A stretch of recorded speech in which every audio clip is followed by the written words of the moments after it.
So today I'm going to talk about industrial cameras mainly. So not a lot of computing, really the camera hardware, let's say.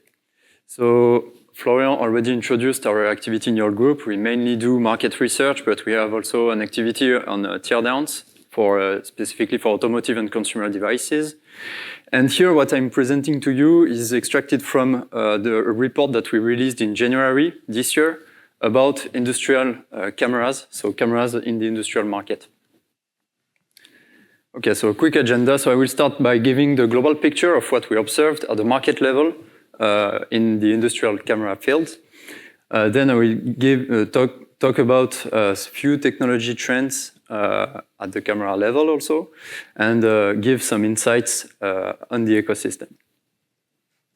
Okay, so first let's define what's machine vision. So we consider machine vision when the machines use images to sense the world. So there are several examples that we all have in our pocket. For example, in the mobile and consumer market vertical, facial recognition, Face ID, the cameras used for the robotics perform machine vision. In automotive and mobility, the ADAS cameras, driver monitoring system are other examples of machine vision. And finally, there is the main focus of this presentation, the industrial market, in which we'll find a lot of machine vision for factory, warehouse automation.